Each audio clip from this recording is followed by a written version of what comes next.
What are those condiments you can't live without? Well, for a couple weeks every summer, I get obsessed with chimichurri. You can literally throw it on anything that comes off the grill, and that herbaceous vinaigrette-like Argentinian sauce creates a mouth-wateringly delicious experience. Now, what makes chimichurri great for home cooks is that once you understand the blueprint of how to make it, you can use any vegetables, aromatics, or herbs you happen to have on hand to create tons of new variations.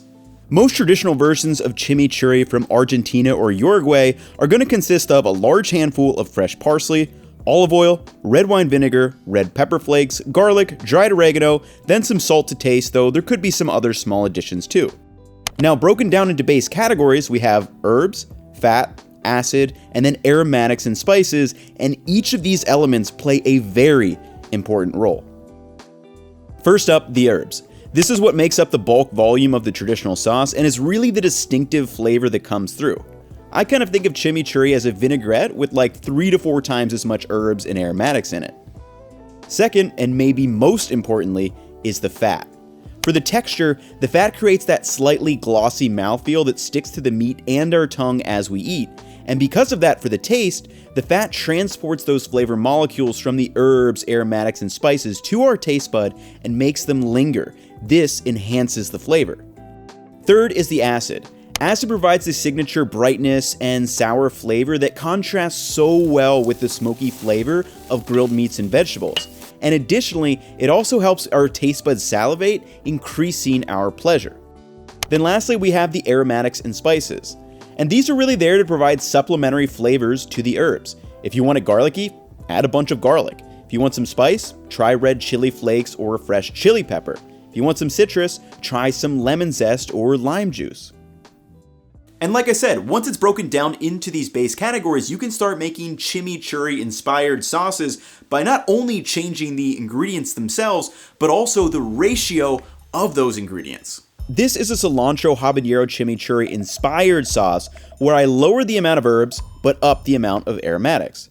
For this, I use cilantro instead of parsley, olive oil again for the fat, lime juice instead of red wine vinegar for the acid, and then for my aromatics, I used a half of a bell pepper, 1/4 of a shallot, and half of a habanero. And in this version, I had a far greater ratio of aromatics compared to the herbs, leading to something similar but very different in both texture and taste. Speaking of taste and texture, there is one point of contention when making a traditional chimichurri. Should you blend the ingredients or hand chop them? Same ingredients, sure, but completely different result. Now, there is no doubt that blending the chimichurri is much easier. Chuck everything in and call it a day. But if you do have the time, I'm fully on board with the hand chop version too. Everything is super finely diced, but you get a little bite and crunch, whereas the blended version is more like a paste. And when you taste them side by side, both are still amazing, but there is a difference. The blended version tastes completely homogeneous because of its sauce-like form, but the chopped chimichurri is a little more interesting. Some bites are more garlicky, some are a little bit more spicy, since everything is not super dispersed. And this is something we talked about in my recent onion video.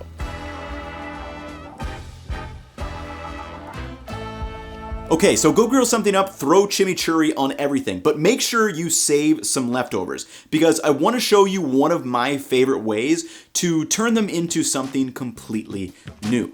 I'm a huge proponent of throwing extra food on every time you grill. Especially if you're using charcoal, don't let the heat from the briquettes go to waste.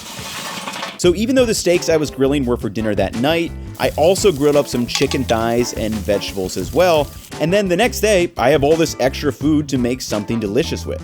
Enter the chimichurri bowl. So to a big mixing bowl, toss in any cooked pasta, rice, or grain you want. I use some cooked farro, which I love for its slightly chewy but firm texture. Next, add the vegetables of choice, fresh or cooked. I had these grilled peppers and onions first, then tossed in some halved cherry tomatoes. Follow that with a big old spoonful of the cilantro habanero sauce and toss it with the grains. Again, that fat is going to transport those flavors all throughout the grains and vegetables, in addition to giving it that slightly glossy mouthfeel.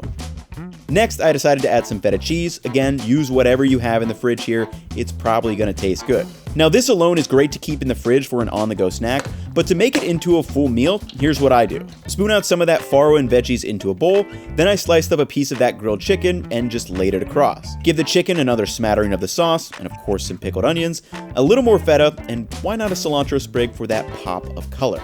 And it's feeding time, I literally demolish this stuff. So I was supposed to save this for my lunch today, but it's 10 in the morning, and once I start with this stuff, I just cannot stop. Hopefully you guys see the utility of making chimichurri and really understanding those components. Whether you do want to go ahead and make a traditional version, throw it on whatever grilled anything you have going on this summer, or roasted vegetables, this is really good too. But also understanding that technique behind it is super important, because this is not chimichurri, but it's inspired by the technique that we use to make chimichurri, and you can use this to use up leftover vegetables that might be almost on their way out the door. Throw it in a blender or chop them up, add some oil, add some acid, add some flavorings in there, and have fun with this technique. But anyway, that's gonna wrap it up for me in this one. The recipe for the traditional chimichurri will be up on the website if you guys wanna follow that. But that'll wrap it up for me in this one. Catch you in the next one. Peace, y'all.